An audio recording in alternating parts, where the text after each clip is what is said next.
Hi, I'm Nicole. I am a librarian at the Clinton-Macomb Public Library, and I'm going to show you how to make hand-dipped marbleized clay pots. In the end, they're going to look something like this, but maybe a bit more individualized to you. So, what you're going to need is nail polish. You should have 2 in your bag.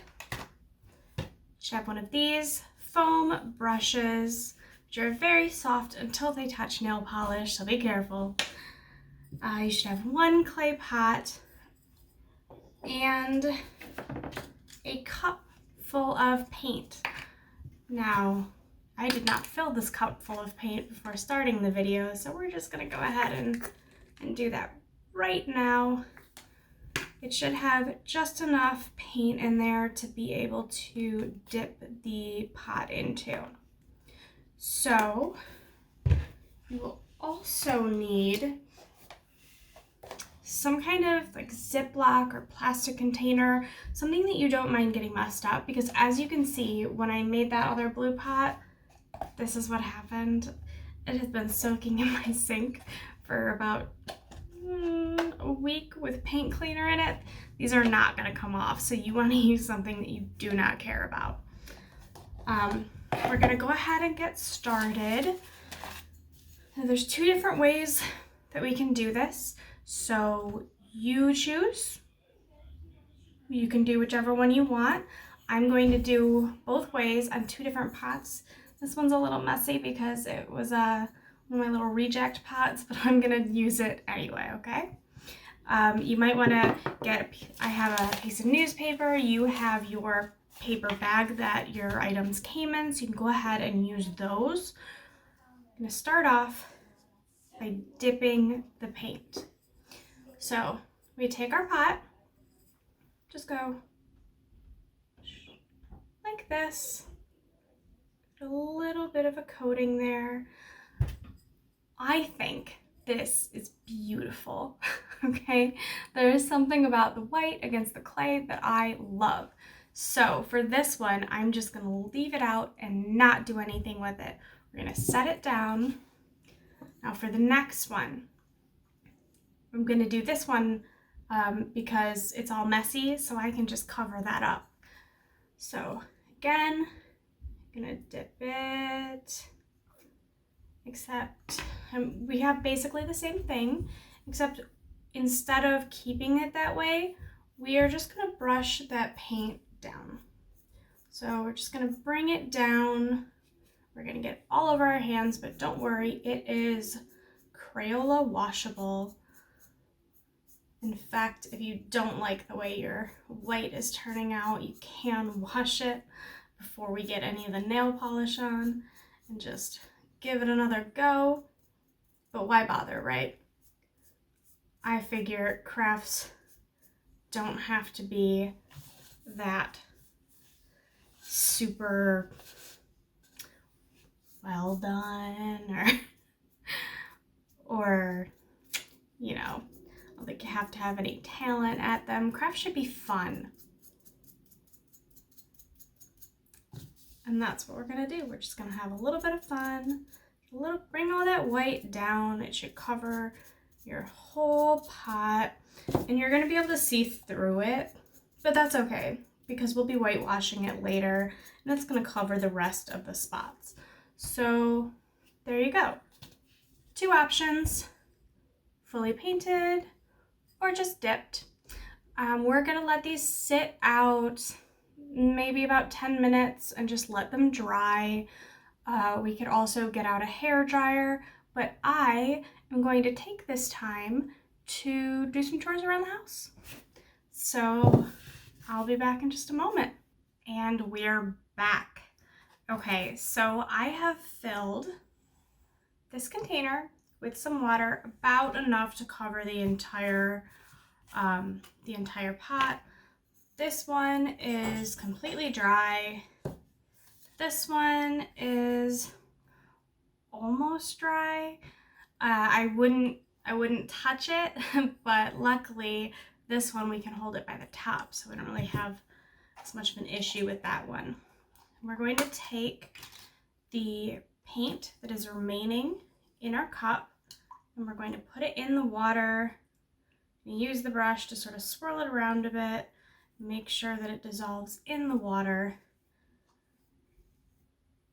And this should, remember I said we were going to whitewash the pots. This should help even out the spots where the white didn't quite cover your pot. Just gonna spin that around. As you can see, very murky, very painty. That should also help the nail polish adhere to the rest of the paint. That is what I was told by two very nice ladies who did a tutorial on Creative Bug. So it's possible that that is bunk science, but we're gonna go with it. So we're gonna take our nail polishes. We're gonna take the first one. Oof. I'm gonna take the first one and we're just gonna kind of do a little bit of a drip. Come on, you can do it.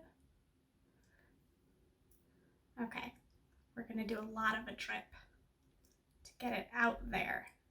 Now, you're not gonna see very much coming out, but you will see the sort of oily residue that it leaves behind. I don't know if you can see that. That is the important part.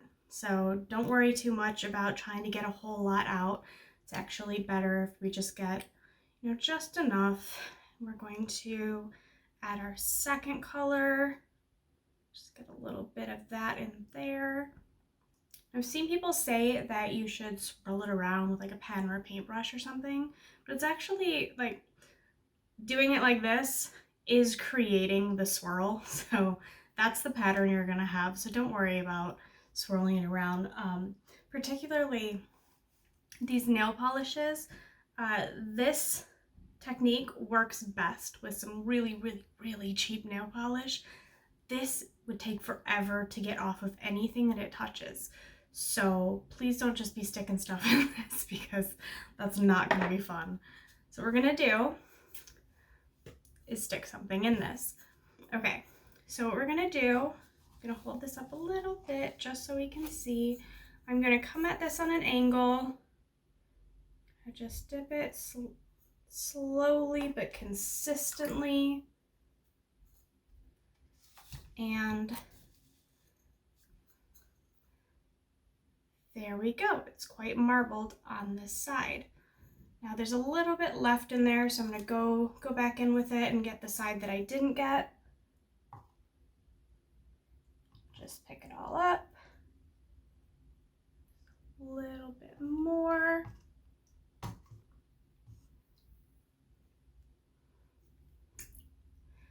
And there. All right, because we were having trouble getting it out of the container, we did get more of a polka dotted situation. But I think that's quite pretty, actually. It's nice colors. And we're gonna do it again with the other one and see what that turns out like with the other pot. Now because, this is coming out better, so what I did is I just gave it a little bit of a drizzle, like as though we were making some sort of chocolate confection. Just gonna drizzle it, and that should give us more of your marbly look. But the one thing we're gonna be very careful about, this one, the other one, it didn't really matter where we were putting this paint. This one, we wanna keep it to the white part. And this paint really wants to grab onto anything. So you're gonna wanna be very careful only to touch it with the part that is white. And you're gonna be very careful also not to pick it up too quickly, because if you do, then it's just gonna bring everything with the pot. That's gonna be your instinct with this one as opposed to the one where you're painting it all over. This one, your instinct is going to be to pull it up as quickly as possible. Don't do that. Don't be me. But if you see, sorry, just trying to drip it a little bit off of there. We'll give it a little bit more for this pink here. Go in. There you go. But if you see here, I've got this beautiful marbling and still got that nice white color. I think that they both turned out pretty decent, but for me, in person, I think that this one looks better. I think I like the look of this with the clay at the top. And you know, with the clay, it still has a little bit of an opportunity for the water to seep through if you are going to be putting an actual plant in here. But this one is also lovely. You get more of that full coverage look, and the paint is a little bit thinner that way, so it will dry a lot faster. So if you are definitely going to be using these for plants, you do want to spray them off with some like a paint setting spray, something like that. It's probably not a good idea to consistently get them wet because this is watercolor paint. The nail polish will stay forever. The paint I'm not so sure about. So go ahead and give them a setting spray. But other than that, you're all set. I mean, it's that easy. That was quick, easy, beautiful.